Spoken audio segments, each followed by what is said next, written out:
Okay, for items 13 to 14, so this is a domestic corporation that is not an MSME.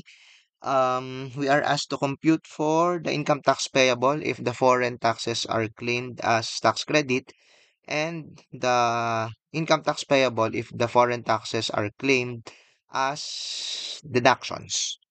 So I made four columns here for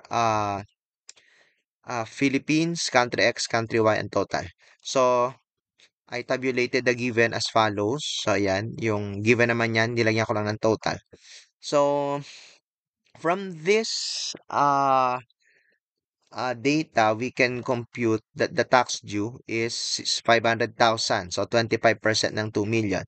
So, the issue now is how much tax credit should we allow as deduction from the 500,000 tax due. So we have three options, no? So limit one on a per country basis. So we have taxable income from country X, 600,000. Kunin natin yung ratio niya based on the taxable income from all sources. So you divide 600,000 by 2 million and then multiply that to the um, tax due of 500,000.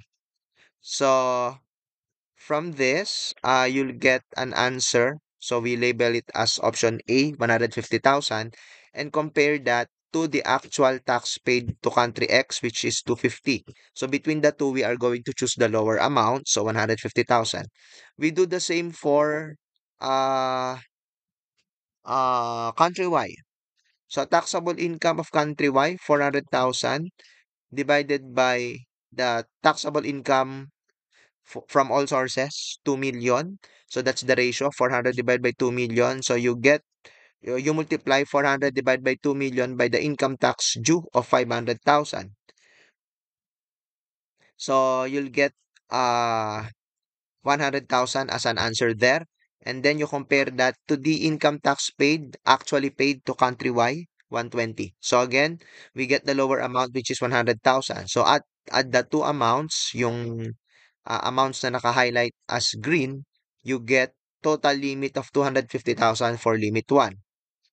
The second limit is we add that taxable income for both countries. We combine that. So that's 1,600,000 plus 400,000. And then divide it by the taxable income from all sources, 2 million. And then multiply that to the income tax due, 500,000. So the limit for the second limit, no, the limit amount is 250,000. The actual tax paid is 370,000, 250 plus 120. So we are going to use the lower between limit 1, which is 250. Nandito na tayo ha. Ito yung issue natin. Yan. Limit 1, 250. Limit 2, I think, is also 250. Actual paid 370. So, we are going to grant a 250,000 foreign tax credit.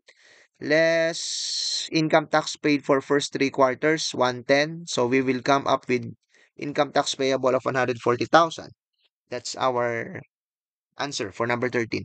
For number 14, if we are going to claim the foreign taxes paid as tax deduction, we'll have the following solution. Taxable income less foreign tax paid. So 2 million, the taxable income before deduction for foreign taxes, less foreign tax paid. So you will come up with taxable income of 1,630,000 multiplied by the tax rate of 25%. So our income tax due is 407,500 less income tax paid for first three quarters, 110,000. So our income tax payable is 297,500. So that's our answer for number 14.